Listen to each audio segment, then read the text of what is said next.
अंजना के गर्भ में विकसित हो रहे हनुमान के खाने और खेलने की सारी विलक्षणता अंजना में उजागर होती रही, किंतु हनुमान ने इन सबसे भी बढ़कर रुचि स्वामी के लीला कथाओं में प्रकट की। अंजना के स्वामी वानर राज केसरी की कथाओं में? अंजना के स्वामी नहीं, सारे जगत के स्वामी, हम सब के स्वामी, सांवरे सलोने श्याम सुंदर।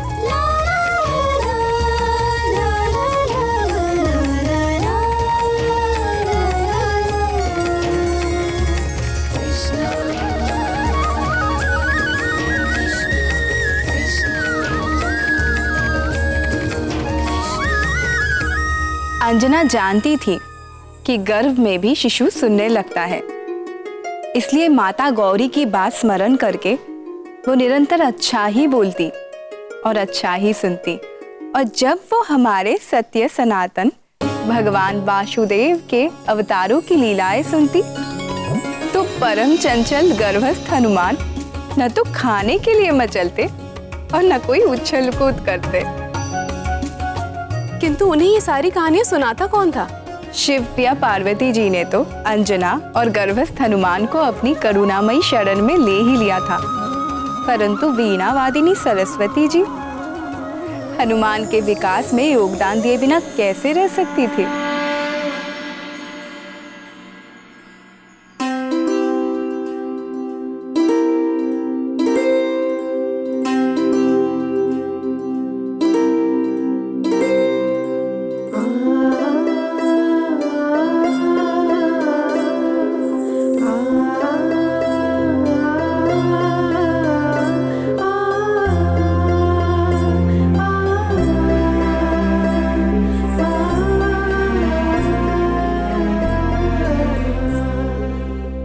देवी अंजना, आज मैं आपको ध्रुव लोक के ध्रुव तारे की कथा सुनाऊंगी। आकाश में स्थित ध्रुव नक्षत्र अपने पूर्व जन्म में मनुष्य थे। वे 5 वर्ष की अल्प आयु में ही उन्होंने भगवान वासुदेव को अपनी निर्मल भक्ति से प्रसन्न कर दिया और इस परम दुर्लभ पद को प्राप्त किया। ध्रुव के पिता राजा उतानपाद की 2 रानियां थीं। ध्रुव की माता सुनीति वे बड़ी थीं, किंतु राजा अपनी छोटी रानी सुरुचि के वश में थे। देवी अंजना, आप लेट जाइए। ऐसे बैठे रहने से गर्भ में पल रहे शिशु को कष्ट होगा।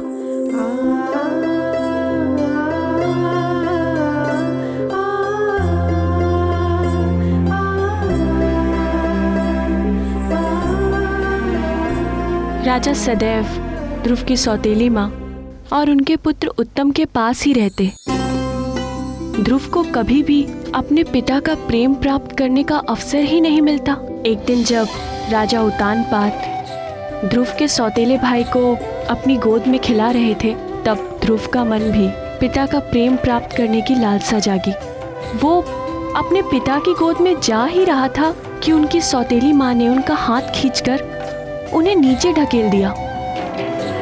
सौतेली माँ के कटु वचनों से बहुत ही आहत हुआ। ध्रुव की माता सुनीति चाहकर भी अपने पुत्र को पिता का प्रेम दिलाने में समर्थ नहीं थी। इसीलिए उन्होंने ध्रुव को परम पिता भगवान नारायण का प्रेम प्राप्त करने के लिए उनकी भक्ति करने का उपदेश दिया। अब मैं नारायण की भक्ति करूंगा, मैं उनसे प्रेम करूंगा, फिर वो भी मुझसे प्रेम करेंगे। फिर ध्रुव ने घर छोड़ दिया और नारायण को पाने के लिए वन में जाके एक वृक्ष के नीचे बैठ गए। शिव, 5 वर्ष की अवस्था में इतना साहस? वन में तो कई प्रकार के हिंसक पशु और सर्प आदि घूमते रहते हैं, फिर ध्रुव महाराज इन सबसे बचे कैसे? जब प्राणी भगवान की ओर एक पग चलता है, तब भगवान अपने भक्त की ओर 100 पग चलते हैं। तो फिर भगवान अपने भक्त की सहायता कैसे नहीं करते? उन्होंने अपने अंश अवतार महामुनि नारद को भी ध्रुव की मंत्र दीक्षा के लिए भेज दिया।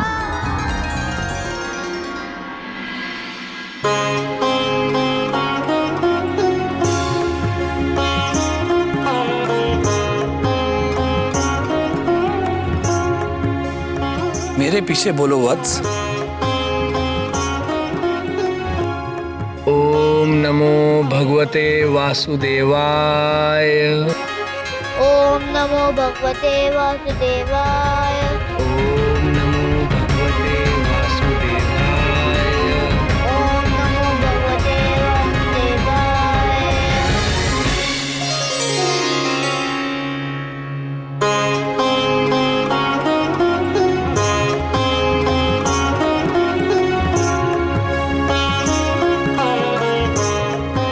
ये परम गुप्त द्वादशाक्षर मंत्र है पुत्र।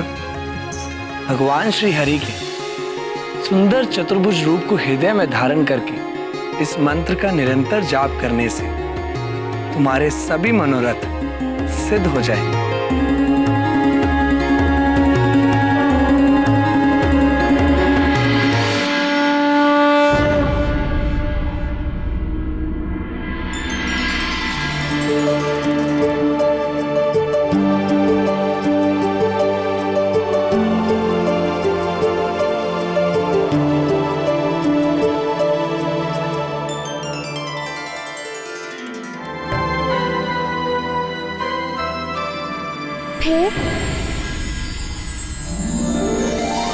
फिर क्या हुआ?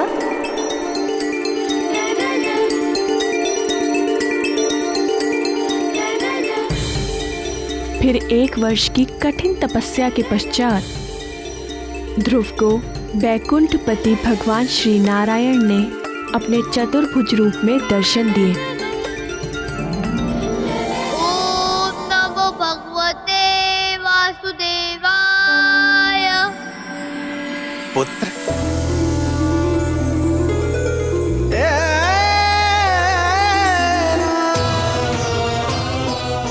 तुम्हारी निर्मल भक्ति से मैं प्रसन्न हूं पुत्र। जिस अविनाशी लोक को आज तक किसी ने प्राप्त नहीं किया, सारे ग्रह, नक्षत्र और सप्त ऋषि भी जिसकी परिक्रमा करते हैं, इस समस्त ब्रह्मांड में सबसे ऊपर का वो लोक जो इन सारे लोकों का नाश होने के पश्चात भी स्थिर रहता है, वो दुर्लभ पद मैं तुम्हें देता हूं।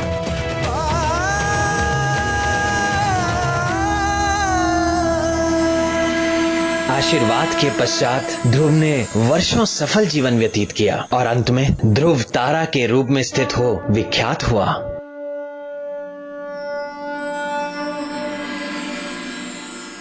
इस प्रकार भक्ति का पहला पाठ शिशु हनुमान ने गर्भ में ही सीख लिया था।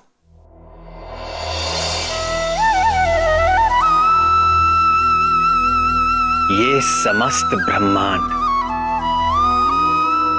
मेरे वश में है, किंतु मैं अपने भक्तों के वश में हूं।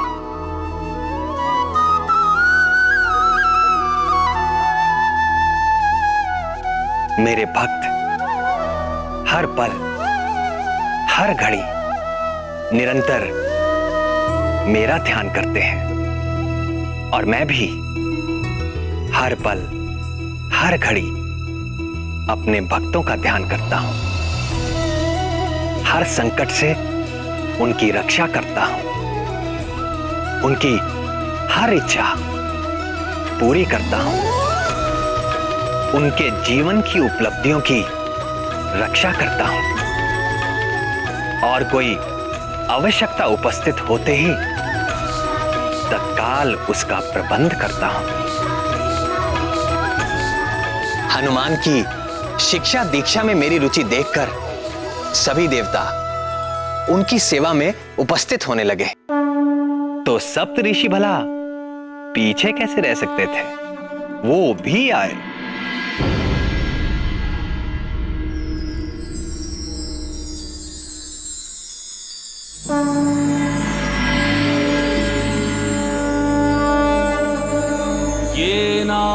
बद्धो बलिराजा दानवेन्द्रो महाबलः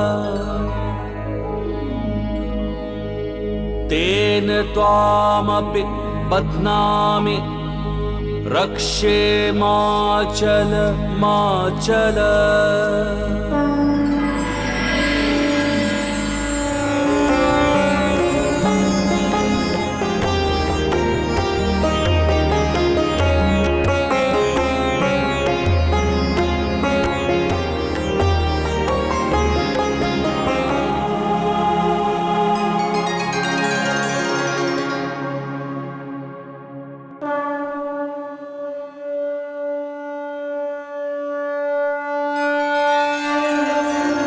बाल हनुमान की नित नई लीलाओं से आनंदित होते हुए अंजना के गोद भराई का समय आ पहुंचा।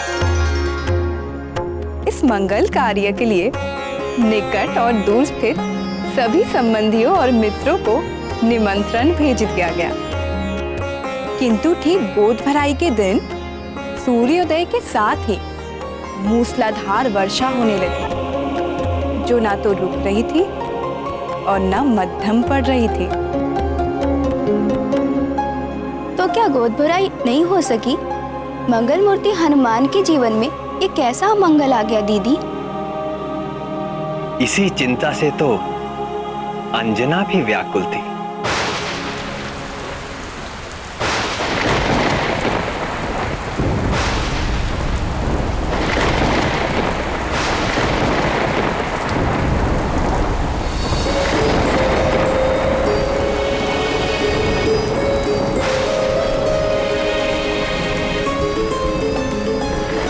ये वर्षा तो रुकने का नाम ही नहीं ले रही।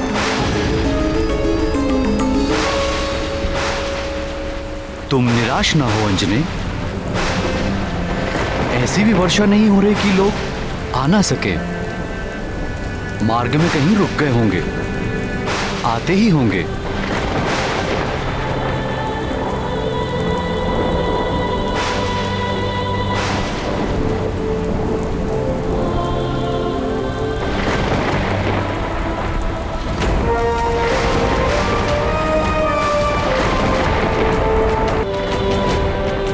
सदाशिव, मेरे लाल के प्रथम उत्सव में यह अशिव अमंगल बाधा क्यों? आपने तो कहा था कि वो आपका तेज होगा।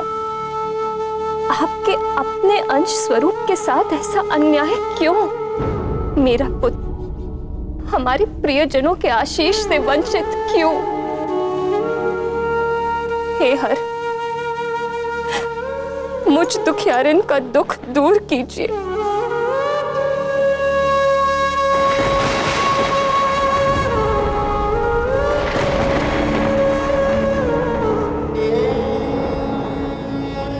हे गौरी, हे कृपा कर, आप तो जगत जननी जगदम्बा हैं। आप तो भोले बाबा की तरफ विरक्त वैरागी नहीं है माँ। आप तो अपने संतान के दुख दूर करने के लिए सदैव तत्पर रहती। यदि मुझसे कोई भूल हो गई हो तो उसका दंड आप मुझे दीजिए, किंतु गोद भराई के इस पावन अवसर पर मेरे लाल को आशीर्वादों से वंचित मत कीजिए। हे ममता मई माँ, मैं अपना आंचल फैलाकर आपकी ममता की भीख मांगती।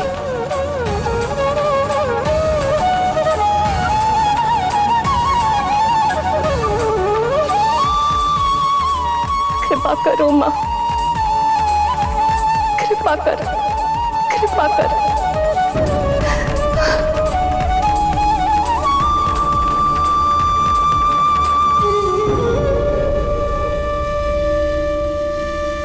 मैंने तेरी पुकार सुन ली है पुत्री, धीरज रखो। गोद भराई होगी, पूरे अनुष्ठान के साथ होगी और तुम्हारे पुत्र को आशीर्वाद मिलेंगे और ऐसे जैसे किसी को ना मिले हो।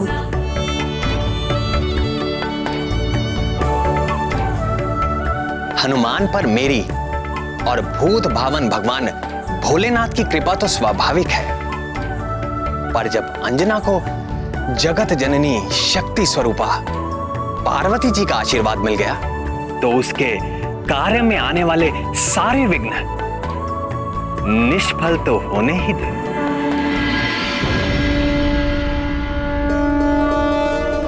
देवी लक्ष्मी,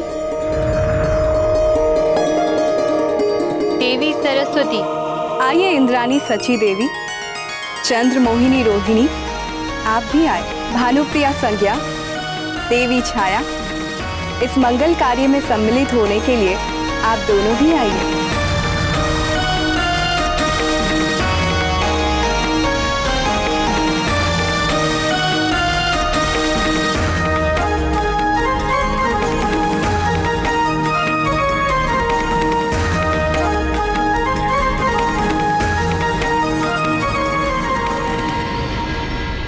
प्रणाम महारानी। क्या हुआ? तुम इतना हाँफ क्यों रही हो? वो आ गई। कौन? हमारे संबंधी? वो तो नहीं आए, पर कुछ सुहागनें आई हैं। बहुत खूबसूरत सजी धजी देवियों जैसी, और साथ में खूब सारे उपहार भी लाई हैं।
अच्युतानंद गोविंद नामोच्चारण भेषजाल नश्यन्ति शकला रोगः सत्यम सत्यम वदाम्यहम्।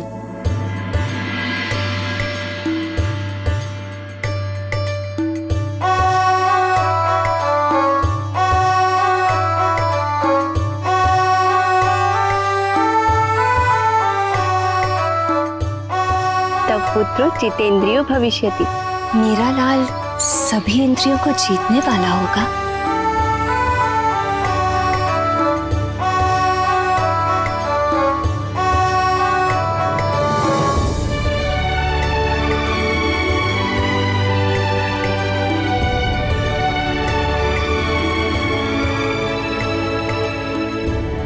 दैत्य कार्य विघातको भविष्यति। राक्षसी आचरण को मिटाने वाला होगा मेरा लाल।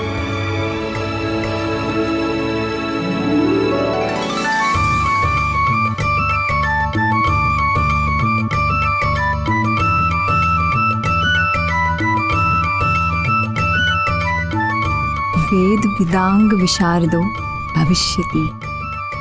मेरा पुत्र वेदों का विद्वान होगा।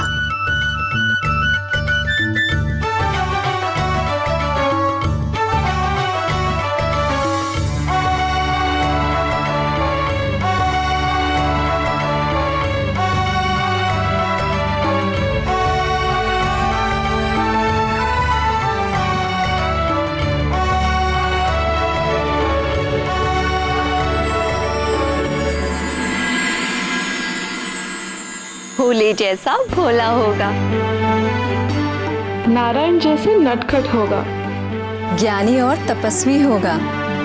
पर कौन? तेरा लाल।